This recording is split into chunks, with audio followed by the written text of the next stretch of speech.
Visual supports for neurodivergent children and young people.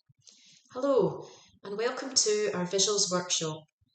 This workshop will support your understanding of how to effectively use visual helpers with neurodivergent children and young people.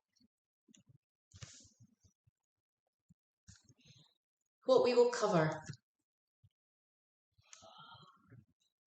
The session will cover what are visuals, who benefits from visuals, how do visuals support understanding and transitions, as well as other things to consider, and we'll give you some different examples. We are surrounded by visuals within our everyday environment. They can support our understanding of instructions, warn us about danger, serve as a reminder, and provide reinforcement to written information. Who benefits from visuals? Visuals are for everyone. Visuals are a great way to support neurodivergent children and young people.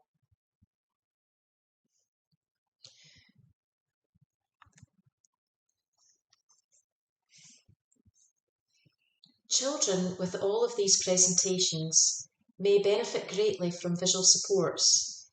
Neurodivergent children may have difficulties processing and understanding language, regulating their emotions, retaining spoken language, and following routines and instructions.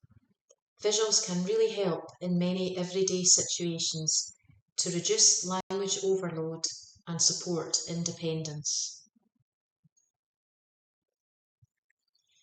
This slide gives some examples of different types of visuals: gesture and sign, real-life objects, representative objects, photographs, pictures, symbols, drawings, and the written word.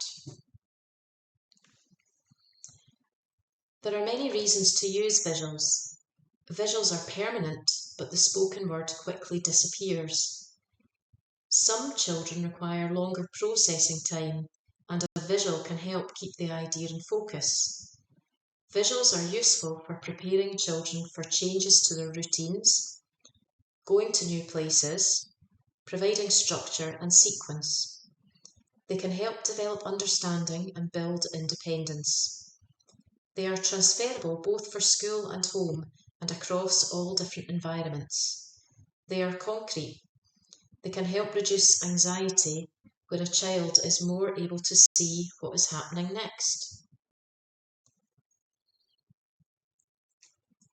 Visuals should be portable. The visuals need to be within the child and young person's, they need to be with the child and young person so that they have the ability to take them out and about. They need to be durable. Visuals need to be robust so that they can last. Laminating the visuals can really help them last a bit longer, and it can be nice to have spares in a folder at home to quickly replace ones that are lost. They need to be accessible. Ensure that visuals are part of the child's daily routine and you don't need to go on the search for them when you're needing them. They should be personalised. Visuals used by one child or young person might look quite different to another's, and getting them right can make all the difference. A visual with an orange jacket might be meaningless if the child or person has a red jacket. They should be consistent. The child may be at nursery or school, parents may be separated, or grandparents may be actively involved in childcare. Having consistent visuals in each setting can really help. Here are some examples of visuals in practice. Visuals can be placed in a variety of settings, such as on the front door or bedroom drawers, or in the bathroom as required. The photograph on the left demonstrates visuals on a front door, which might be too high for a child to see. The photo on the right, however, is too busy, with too many other distractions, which might make it difficult for the child to focus on the required visuals. It is important that you consider what type of visual is best for your child at their stage of their development. This slide shows the visual representations of a carrot, starting with a real carrot, which is easiest for the child to understand, progressing to a toy carrot, and then a symbol, a picture, and then finally the written word, which would be hardest for a child to understand. Some considerations to think about when creating your own visuals so that they are meaningful to your child. Some common mistakes that are made are the following. If your child is understanding at a photo level, use photos of the real item that they are familiar with. For example, if they get their milk in a cup, take a photo of the milk in the cup rather than the milk carton. Think about the angle you are taking the photographs so that it's relevant to your child. Avoid background distractions and clutter. For example, the picture shown of the iPad. If your child is at symbol level, ensure that the symbol is a close representation to the real object.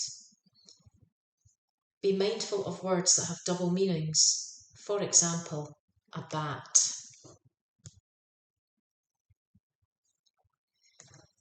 To put this into context, try to imagine that you are trying to order from a menu in a foreign country where you do not speak their language.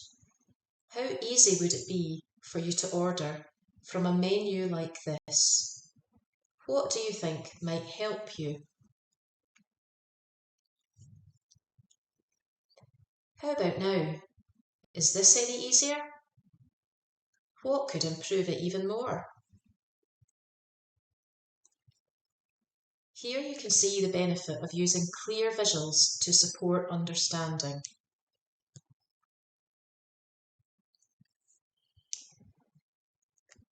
Another type of visual is gesture and sign. Makaton is a sign and communication system that uses both hand gestures, sign, along with spoken language. This helps provide extra clues about what someone is saying and reduces the demands on spoken language. Signing and using gesture is the most immediate and accessible form of visual communication that is often not considered when thinking about using visuals.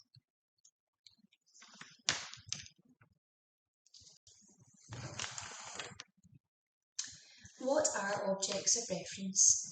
Objects of reference are used to support understanding of different routines and transitions. The object gives the young person a concrete visual clue to understand of the upcoming demands of the transition. Objects of reference can also be used as a method of requesting from those young people who have limited expressive language skills. Objects of reference must be used consistently, so the same object for a specific routine and across settings in order to develop a young person's understanding of this object's representation. Make sure the object being used is relevant for your child and the purpose of the routine. For example, don't use goggles for swimming if they don't use goggles in the pool, or a Tesco bag if going to Asda. Make sure your objects are accessible, and when using objects of reference consistently, this can help the young person to attribute the objects to a routine and/or transition, and this can reduce distress.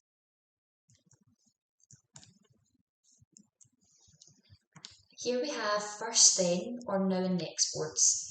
These are really useful visuals aids in order to demonstrate first then or now and next. You may see this used within your child's nursery or school. It's a really simple visual with two objects or pictures. It's a good idea to encourage the child to move the symbols on. This way they are learning that activities come to an end and helping them to feel in control of a situation that they may be very anxious about. Keep reminding the child of what is going on, drawing their attention to the now and next board.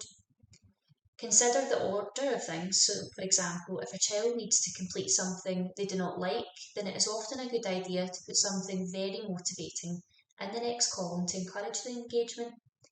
As soon as you know a change is coming, prepare the child for this change.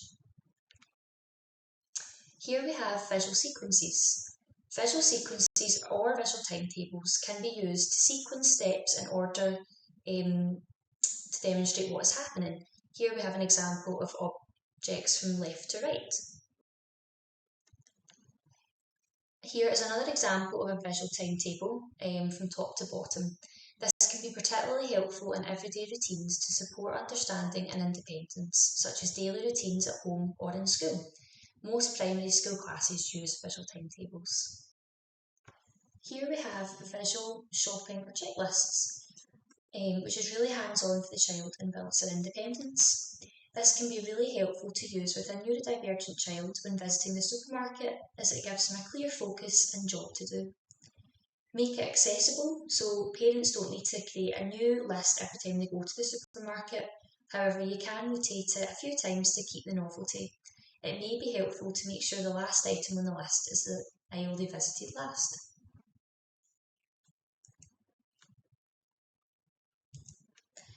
Another example would be using a calendar to create predictability and help the child to prepare for upcoming events and reduce anxiety around them.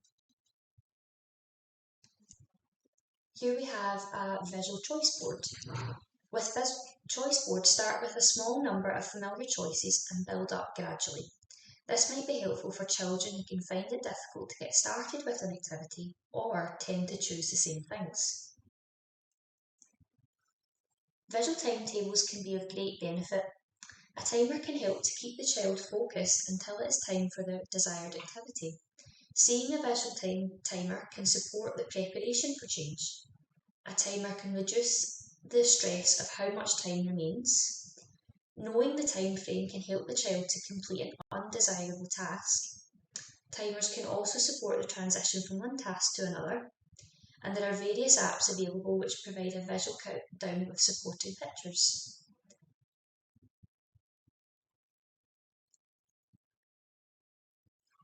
Here we have some examples of visuals for older children.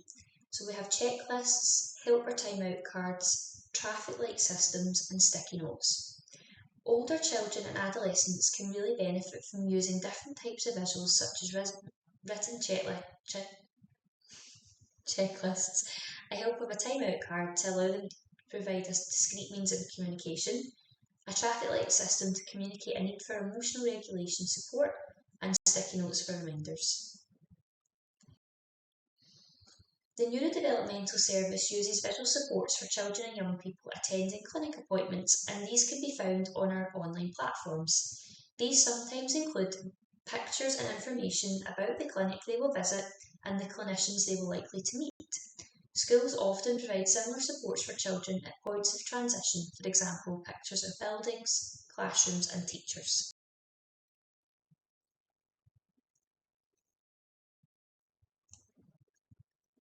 Another example are visuals to support emotions. Neurodivergent children and young people can find it difficult to recognise the emotions of others and describe their own emotions. Visuals can be useful to introduce language around emotions, such as helping to identify and label emotions in themselves and others. However, these should be used with caution due to the ambiguous nature of emotions. Colourful Emotions is a useful resource which links different colours to emotions in order to help the child or young person understand and talk about how they or other people are feeling. This can make abstract emotions easier to understand and discuss. What strategy will you take away from today? We hope that this presentation was useful for you and that you've gotten some ideas that you could use at home. Take a second to think about what visual supports you might introduce for your child at home or in school. Here are a range of useful links to support neurodivergent children and young people.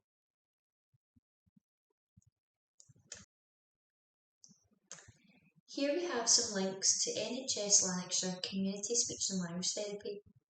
We hope you have enjoyed our presentation and have fun using visuals with your child.